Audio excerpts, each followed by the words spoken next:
menyaksikan Zona Cuan bersama saya Maria Anneke, dan untuk membahas seperti apa pengaruh geopolitik terhadap perdagangan farmasi di Indonesia, kita sudah bersama dengan Kepala BPOM Taruna Ikrar. Pak Taruna, apa kabar? Selamat datang kembali di Studio Nusantara. Alhamdulillah bahagia. Iya Pak Taruna, kalau kita melihat kondisi geopolitik seperti ini gitu, kita kaitkan dengan kondisi farmasi di dalam negeri, dimana kita tahu banyak bahan baku obat-obatan ini kan juga masih impor. Mayoritas masih impor. Mayoritas masih impor. Lalu bagaimana nih akhirnya mempengaruhi peredaran obat di dalam negeri? Ya, kita tahu kan kalau sekarang berbicara obat, kita punya ada yang terbagi atas 3 sebetulnya. Ada obat-obat esensial. Artinya obat-obat yang wajib ada. Apapun caranya, obat itu harus ada. Contohnya obat-obat esensial itu yang berhubungan dengan hipertensi, obat-obat yang berhubungan dengan antibiotik, kemudian obat-obat yang berhubungan dengan pencegahan ataupun pengobatan metabolik kayak orang diabetes ya. Itu kenapa itu esensial? Karena itu pengobatannya untuk 10 penyakit terbanyak di Indonesia, makanya esensial, penting. Terus di lain itu obat-obat esensial ada juga yang disebut obat generik. Generik itu artinya ya yang sudah selesai masa patennya. Nah, biasanya 20 tahun itu masa paten. Jadi ada obat baru diproduksi terus selesai masa patennya. Itu obat generik namanya. Kemudian terakhir ada yang disebut dengan obat paten atau branded. Nah, obat-obat yang baru tetapi belum selesai masa patennya. Dari semua jenis ini, baik itu generik, baik esensial maupun yang branded, bahan baku obat kita itu masih lebih dari 90% kita impor. Jadi kita sangat membutuhkan inovasi dan berbagai transfer teknologi obat-obat baru, karena yang data kami dari 15.200-an ya, 15.200 sekarang jenis obat yang beredar di Indonesia. Jenisnya tentu jumlahnya jutaan bahkan miliaran obat kan gitu. Tapi jenisnya itu 15.200 lebih. Asalnya dari mana? Itu dari nomor izin edar yang Badan POM keluarkan untuk obat. Obat saja, bukan yang lain-lain. Kosmetik, bukan alat kesehatan, bukan makanan dan sebagainya. Tapi khusus untuk obat. Nah, dari obat-obat yang beredar itu, bahan bakunya adalah 94% kita impor. Nah, terus obat itu dari mana? Kadang ganti kemasan aja. Artinya produknya dari mana sumbernya kita impor? Pada umumnya yang tertinggi itu kita impor dari India. Bahan bakunya atau raw materialnya atau intermediate produknya. Yang kedua kita impor dari China.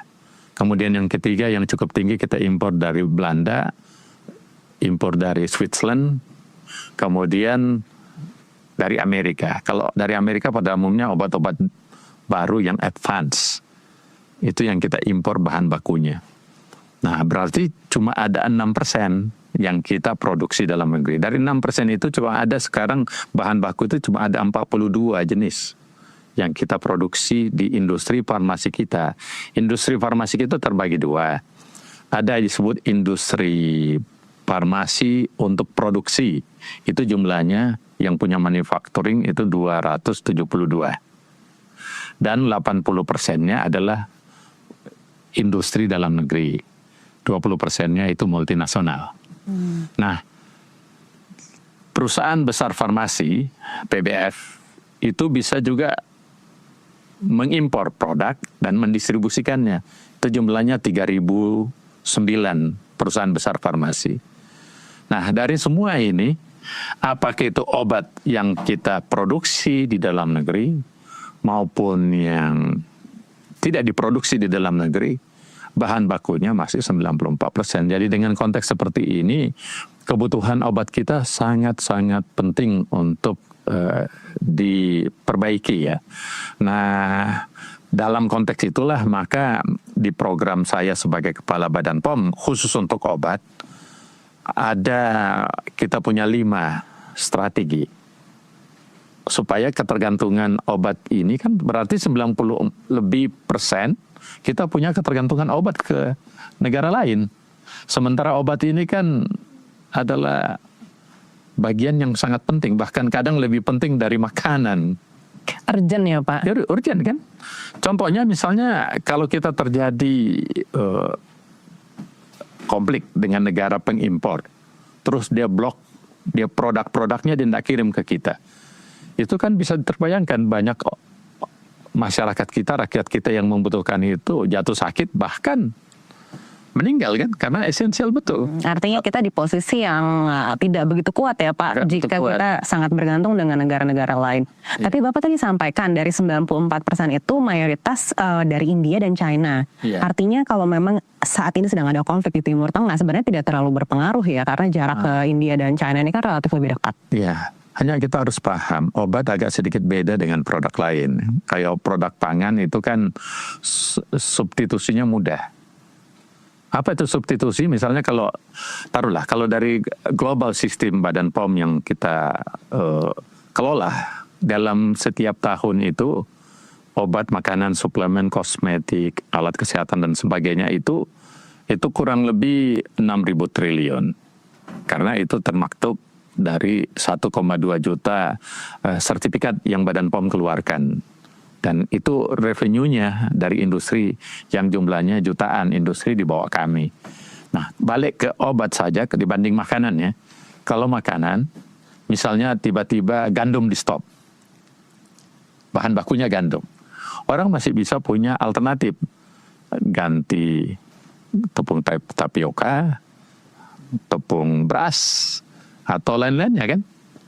Nah, kalau misalnya obat esensial yang saya sebutkan tadi, tiba-tiba bahan bakunya untuk memproduksi obat penurun tekanan darah tinggi, contoh yang paling ringan ya, atau obat untuk diabetes, khususnya yang sifatnya produk biologi, diblok di suatu tempat. Yang pada umumnya produk-produk yang esensial ini dari Belanda, ya kan? Dari Belanda, terus sebagian dari Amerika. Nah, kalau itu terblok, kita tidak tersedia di negeri kita, mau diganti dengan apa? Itu bahayanya di situ. Bedanya dengan makanan. Dan ini menyangkut nyawa manusia ya? Nyawa manusia. Kalau obat, orang tidak bisa nunggu. Kalau makanan, masih bisa menunggu atau substitusi. Nah, timbul pertanyaan, bagaimana kalau obat? Ada, kadangnya biasanya ada aspek generik, biasa ada obat-obat yang mirip, similar ya. Tetapi yang kita sebut dengan biosimilar. Nah, tetapi itu juga teknologinya susah. Nah, jadi kalau kesimpulannya kita harus buat kemandirian obat. Kalau kemandirian pangan betul bagian dari national interest kita, tapi kemandirian obat kita harus canangkan juga menjadi yang kita sebut national interest atau kemandirian nasional kita. Sejauh mana kita akan menuju ke sana, Pak? Nah, untuk sampai ke situlah Badan POM sebagai regulator yang ngurusin ini, kita punya strategi. Salah satu strategi kami kemarin itu kita singkat dengan menjulang, membumi, mengakar. Iya kan? Powering, earth, and ground. Nah, maksudnya apa? Dalam konteks global, Badan POM harus menjadi regulator kelas dunia. Karena kan semua regulator, khususnya yang berhubungan dengan obat, itu namanya berdasar scientific base. Artinya misalnya gini, kata parameter menjadi regulator global itu, semua orang kan tahu bahwa ukuran untuk misalnya 1 cm itu adalah 10 mm. Kan begitu? Itu disebut standar global. Nah, seperti juga obat. Kalau kita obat itu indikatornya adalah keamanannya, efikasinya atau khasiatnya, dan kualitasnya. Nah, itu untuk sampai ke standar global itu kita harus memiliki apa yang kita sebut dengan regulator global. Artinya kita dijadikan referensi, kita dijadikan standar. Badan POM atau pengawasan obat itu ada 4 tingkatan. Dulu waktu saya masuk, kalau tingkatan 1 disebut maturitas level 1 itu biasanya pada umumnya negara-negara terkebelakang, negara miskin. Kalau 2, maturitas 2 ya negara berkembang. Dan atau yang ketiga, at least masih negara berkembang. Yang keempat, standar tertinggi itu biasanya negara-negara maju. Negara-negara maju saja. Nah, sekarang ini ada sekitar 10 regulator aja yang negara, yang WHO listed authority. Nah, saya masuk tahun lalu itu masih kita maturitas level 3. Nah, untuk sampai menjadi standar global, kita harus push supaya bisa menjadi tertinggi. Dan itu tidak mudah dapatnya, karena kita ada namanya assessment, penilaian dari global. Khususnya yang sekarang ini untuk inspektornya disebut Pharmaceutical Inspector Cooperation Scheme. Sementara kalau internasional itu adalah WHO yang memberikan standar. Dan dia harus masuk namanya WHO Listed Authority atau WLA. Nah, kita bersyukur dengan semangat, dengan luar biasa ada 9 kriteria. Tahun ini kita sudah mencapai itu dan kita adalah negara berkembang pertama di dunia yang mendapatkan WLA. Nah, kita balik. Jadi pertama kita harus tunjukkan posisi kita dulu adalah posisi yang tinggi, dipercaya. Baik dari segi regulatorinya, marketing authorization-nya, certification-nya, licensing-nya, vigilance-nya, laboratorinya, clinical trial-nya, inspection-nya, dan terakhir vaksinnya. Nah, kita dari 9 kriteria itu kita dengan perjuangan yang luar biasa, seluruh timnya Badan POM, kita mampu terasesmen kita dapat tahun ini. Itu luar biasa. Itu prestasi Indonesia saya kira. Luar biasa. Tapi dengan adanya WLA ini Pak, lalu bagaimana nih akan mengubah industri bahan baku obat khususnya? Apalagi tadi Bapak sampaikan ini kan sebenarnya dikit sekali nih di industri hulunya yang mungkin mau terjun untuk membuat bahan baku itu. Betul. Seperti apa sih kendalanya? Kita akan bahas usai jeda. Tetaplah bersama kami di Zona Cuan.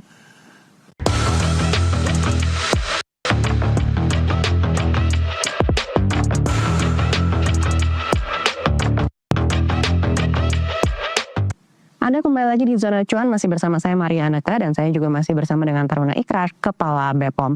Iya Pak Taruna, tadi kan Bapak sempat sampaikan kita sudah mendapatkan WLA di tahun ini. Lalu bagaimana ini menurut Bapak dapat secara signifikan mengubah industri bahan baku obat di Indonesia?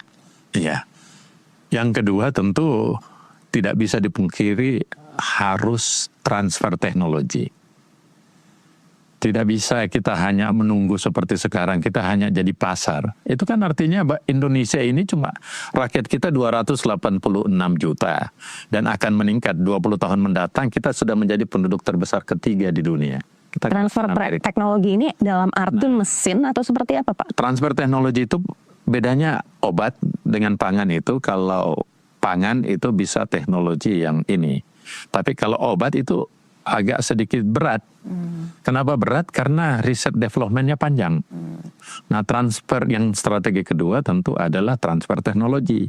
Transfer teknologi itu, kalau menurut saya, bagaimana para pemilik modal atau para penemu di berbagai negara ini mau berinvestasi membangun teknologi produksi obat di Indonesia. Kenapa kita harus menunggu investasi dari luar ini masuk? Kenapa tidak pengusaha di dalam negeri yang mungkin mencari opportunity itu untuk dibawa kembali ke dalam negeri? Sebetulnya sih kita kan tidak kekurangan uang untuk membangun itu, tapi jarang orang mau membuat obat terus selesai itu dia buka semuanya, kamu produknya begini, A, B, C, D, karena ada hak intellectual property itu. Untuk menghasilkan satu jenis zat aktif obat itu, riset developmentnya itu panjang. Mulai dari uji molekuler, terus uji in vitro, kemudian dilanjutkan dengan uji preklinis, toksisitas dan sebagainya, di tahap molekulnya terus diuji. Preklinis diuji pada binatang coba. Iya kan? Setelah diuji pada binatang coba baru uji tahap 1. Terbatas. Kemudian yang kedua fase 2 dengan 10 kali lipat dari fase terbatas tadi. Terakhir multicenter. Itu modalnya besar. Nah, untuk sampai ke situ, kalau dibuat pabriknya aja lantas ininya gimana? Kan standar untuk proses manufacturing sebuah produk itu kan ada standarnya. Tapi dia tidak buka dia punya rahasianya kan, karena biasa kan dipatenkan ini zat aktif, tetapi cara membuatnya apa semuanya pasti dia tidak sembarangan, dan kita tidak mau uji coba kita rakyat kita. Jadi kita harus pastikan sang penemu itu yang berinvestasi di sini. Apakah itu joint venture, apakah dia cuma 10%, kita 90%. Tapi transfer teknologi itu wajib dilakukan, beda dengan pangan. Kalau pangan risikonya kecil. Kalau obat risikonya besar. Misalnya obat suntik, obat apa, tidak sembarangan. Artinya approach yang harus dilakukan ke penemu-penemu itu. Nah, makanya pintunya itu masuk ke strategi kedua tadi. Apa itu?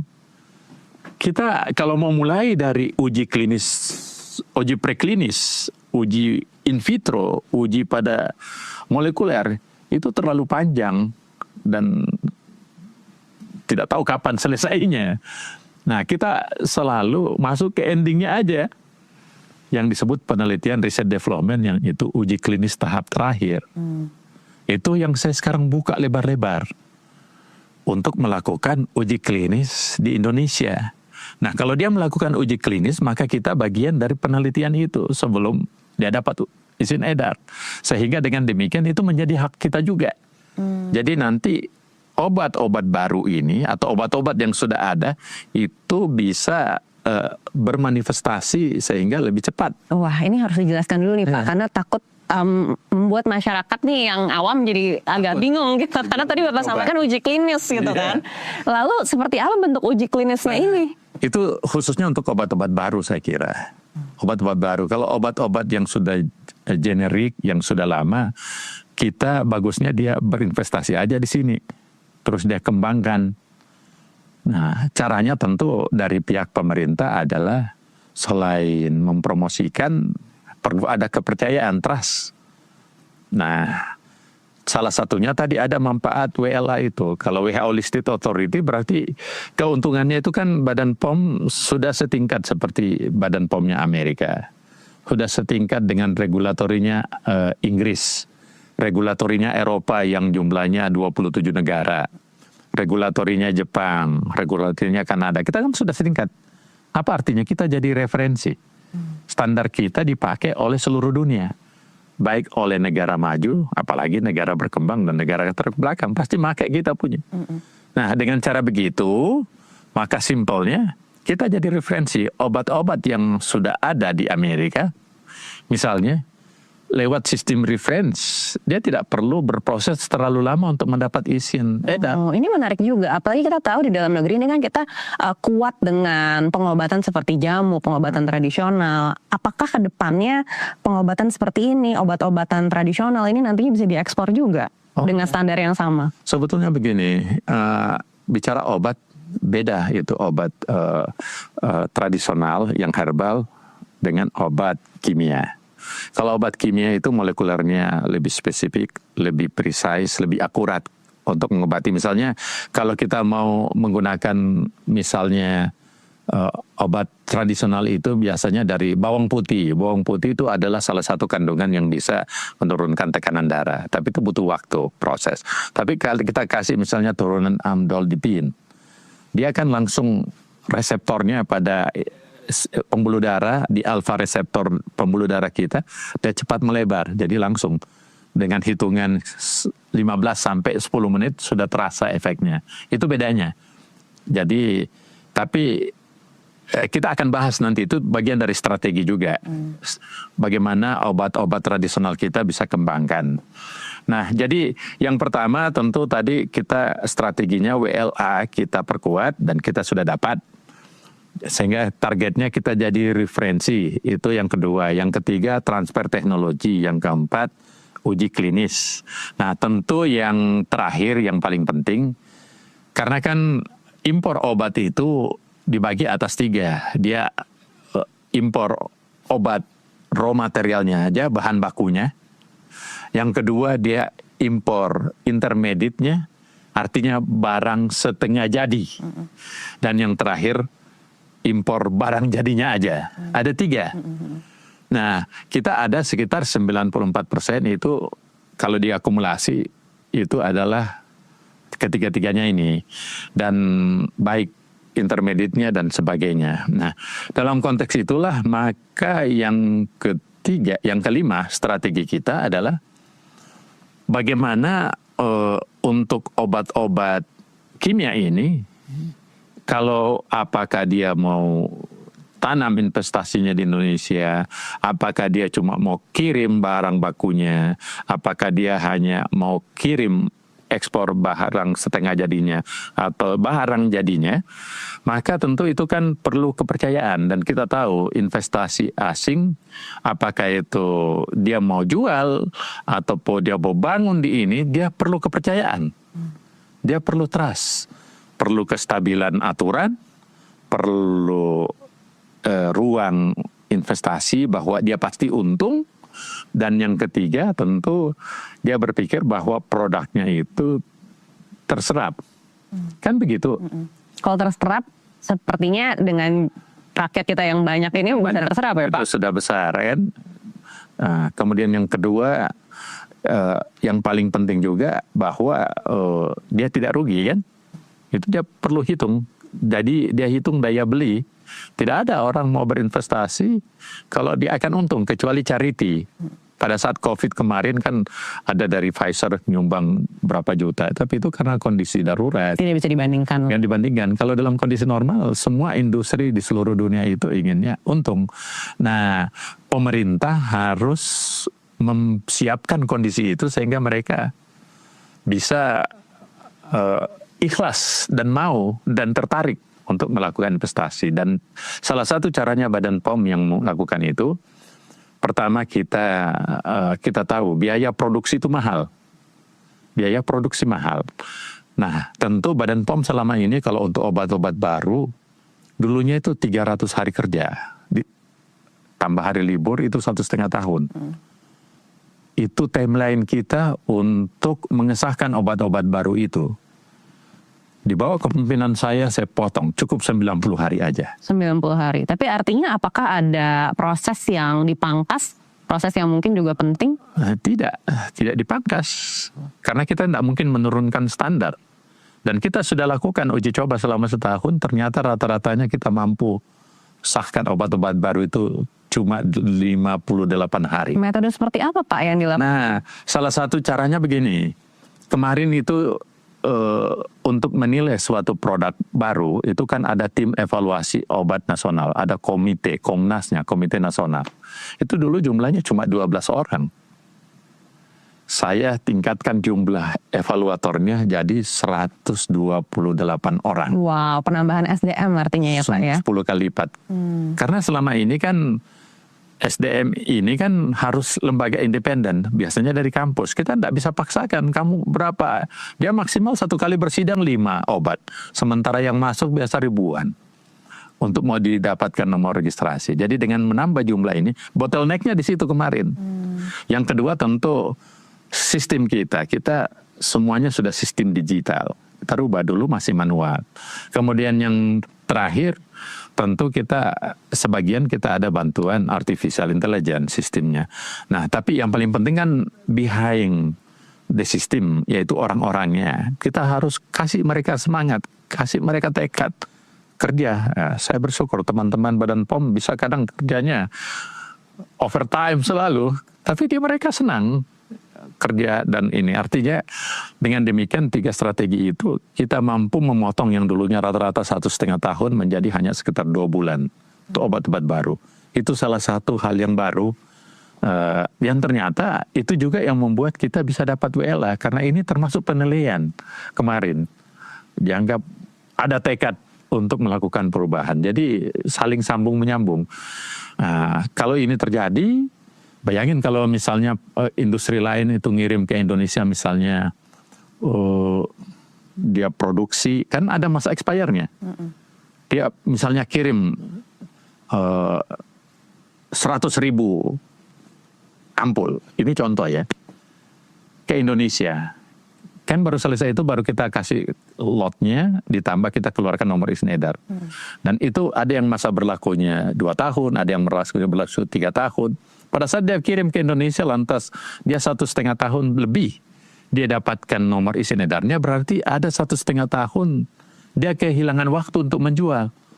Dan berarti berkurang masa pakainya. Iya. Nah itu kan membuat industri nggak mau, rugi. Nah itu salah satu hal yang kami potong. Kalau di makanan kemarin, dulu rata-rata 6 bulan, sekarang sudah tinggal nggak bisa lewat sebulan. Nomor izin makanan. Kalau kosmetik, bahkan ada yang sistem notifikasi dalam hitungan jam keluar. Ini semua kita percepat. Jadi Sebuah transformasi. transformasi percepat. Karena kita bukan, tapi tidak menurunkan standar. Standar keamanan itu harga mati, nggak bisa diotak-atik. Iya, SDM-nya saja yang ditambah begitu ya Pak? Ya, tentu kan ada sistem kemarin ini. Kenapa? Karena kita referensi negara lain, Amerika bisa cepat, ini bisa cepat. Kita harus bisa cepat juga kan? Itu sih intinya strategi kemarin, dan itu bagian dari salah satu achievement yang didapatkan Badan POM. Baik, next step-nya apa nih Pak? Kan WLA sudah di tangan begitu, artinya komunikasi dengan penemu-penemu obat tadi ini kan harus juga digencarkan begitu. Apakah ada target obat apa atau penemu apa yang saat ini mungkin sedang dalam proses? Ya, kita melihat gini, kayak terjadi investasi dan peningkatan jumlah uji klinis. Terakhir tahun lalu, berhasil 50% terdapat jumlah peningkatan uji klinis di negeri kita. Itu yang pertama. Yang kedua, terdapat jumlah produksi obat yang lebih tinggi karena selama ini kan dia tertahan. Pada umumnya obat-obat tertahan di Singapura. Kita sekarang buat strategi kerjasama dengan Singapura karena kita WLA dengan harapan mereka apa yang telah terdaftar di Singapura kita notifikasi bisa. Tapi apa yang terdaftar di kita bisa juga jual di sana. Seperti juga antara Indonesia dengan Amerika kita sudah reference. Jadi dengan demikian kan lebih mudah. Apakah ini memungkinkan ke depannya harga obat ini justru menurun? Ya, hitungannya begitu. Dampak dari WLA itu benar. Karena standar kita bagus, artinya semua yang sudah disahkan Badan POM Indonesia itu sudah bisa digunakan. Dulunya mungkin cuma 1-2 negara bisa gunakan. Sekarang sudah seluruh dunia. Karena kalau kita bandingkan kita sudah 8 miliar. Iya. Karena kalau kita bandingkan dengan negara tetangga nih Pak, Malaysia contohnya. Ini dengan obat yang sama tapi perbandingan harganya tuh bisa cukup jauh begitu. Ya. Nah, itu sebagai contoh begini, mungkin karena kita produksinya terbatas.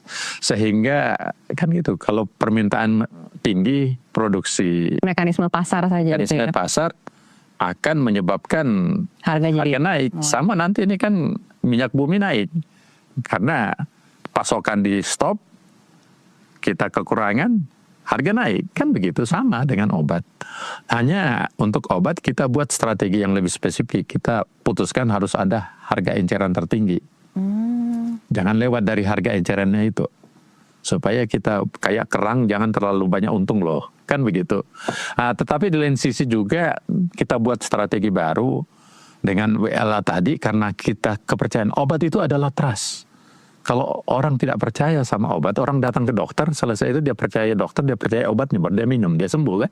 Kalau dia tidak percaya, dia tidak mau minum. Apalagi kalau dia sudah berpikir ini racun dan kualitasnya rendah. Nah, sekarang dengan WLA, itu berarti segala produk yang kita putuskan di Indonesia, yang sahkan Indonesia itu berarti standar tertinggi di dunia. Nah, berarti produk-produk industri Indonesia akan bertambah jumlahnya. Kenapa bertambah jumlahnya? Kenapa? Karena kebutuhan pasar lebih luas. Lebih banyak orang yang membutuhkan produk yang dari Indonesia karena lebih dipercaya. Nah, dengan demikian karena dia produksi lebih banyak, harga turun. Dan itu memang betul. Harga obat kita insya Allah bisa turun. Dalam waktu dekat Pak? Dalam waktu dekat. Wah, menarik sekali. Lalu apa nih yang Bapak mau sampaikan ke pemirsa di rumah yang mungkin selama ini tuh masih ragu dengan obat-obatan buatan dalam negeri gitu kan? Ini juga harus menjadi pelajaran juga untuk masyarakat untuk tahu kalau kita kualitasnya tuh sudah setara dengan negara-negara maju saat ini. Iya. Jadi pesan saya gini, Badan POM selama ini betul-betul tegas terhadap sebagai pelanggaran. Salah satu kekhawatirannya biasanya itu kan ada obat palsu, ada obat yang tidak sesuai ketentuan. Makanya kami tegas betul, Badan POM ini sangat aktif melakukan intensifikasi pengawasan ke tempat-tempat yang berbahaya, yang baik secara langsung maupun online. Kami buktikan, tadi kami umumkan ada yang tidak sesuai ketentuan itu untuk online itu jumlahnya sangat besar. 200.000, hampir 300.000 lebih yang dijual secara online. Nah, kita minta take down, tegas.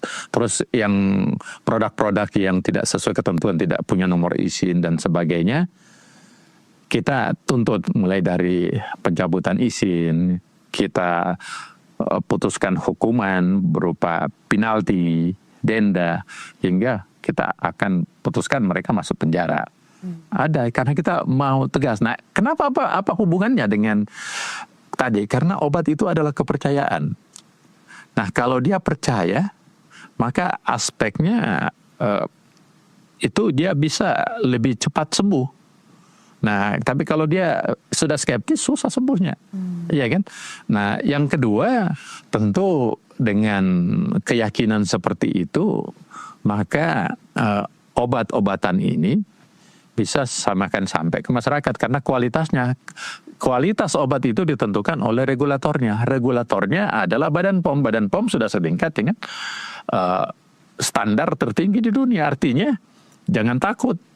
Yakin aja bahwa semua yang sudah disahkan Badan POM itu sudah betul-betul punya reputasi yang bagus produk itu. Iya, betul sekali. Karena ini penting ya Pak untuk mendapatkan keyakinan masyarakat kita supaya akhirnya kita bisa meraih keyakinan dari global juga. Global, iya. Karena global itu sudah percaya sama kita. Rakyat harus percaya kita juga dong. Dan yang kedua, untuk memastikan itu pesannya Badan POM simple, pastikan kata BPOM. Dan bagaimana memastikannya? Cek klik.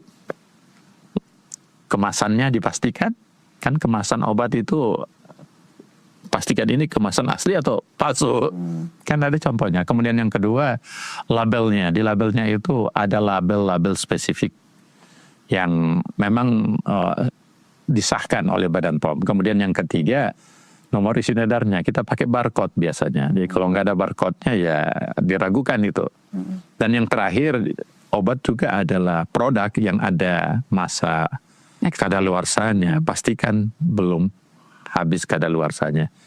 Jika itu semua dilihat, yakin deh, obat itu efikasinya, khasiatnya bagus. Artinya harus aktif ya, pemirsa di rumah nih harus aktif. Kalau beli obat harus lihat dulu semuanya, mulai dari kemasan, izin edar, barcode-nya. Jadi semuanya harus diperiksa, dipastikan. Dan yang paling penting juga Pak, sesuai dengan ajaran dokter ya, untuk penggunaan obat. Dan yang paling penting memang kita tahu ya, bahwa obat-obatan ini cukup tinggi. Ada ribuan triliun itu perputaran uangnya. Jadi ya, bisnis yang cukup menjanjikan, sehingga tentu Badan POM akan betul-betul menjaga dengan baik standar kualitas dan khasiat dalam upaya melindungi masyarakat. Ya kan, kalau harga mahal kan dipalsukan dan macam-macam kan kasihan rakyat. Ya, Badan POM, ya, jangan lupa lapor ke Badan POM. Lapor ke Badan POM. Bahkan bisa lapor lewat sosial media. Oh. Dibalas tuh Pak ya pasti ya. Oh, Oke. Nah itu tadi pesan-pesan dari Kepala BPOM langsung. Semua keputusan tetap ada di tangan Anda. Yang pasti kita harapkan semua upaya yang sudah dilakukan oleh BPOM ini bisa membangkitkan industri farmasi juga agar lebih baik lagi dan menyehatkan masyarakat tentunya. Sekali lagi terima kasih Pak Taruna Ikrar, Kepala BPOM sudah bersama kami di Zona Cuan kali ini. Sampai berjumpa lagi di lain kesempatan. Terima kasih. Dan demikian Zona Cuan, kita kembali lagi ke Nusantara Business Hour.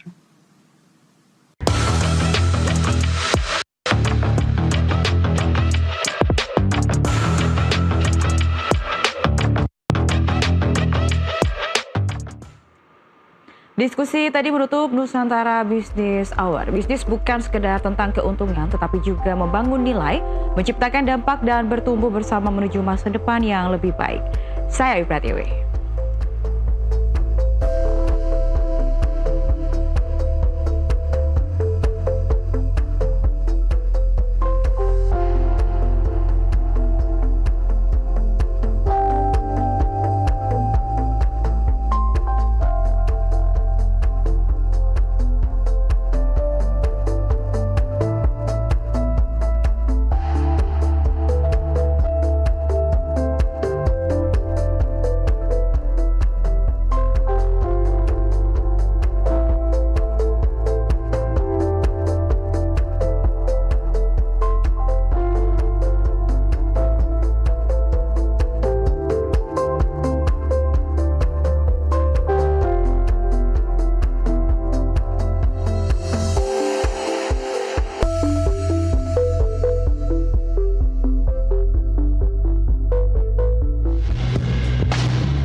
Dialog Prime,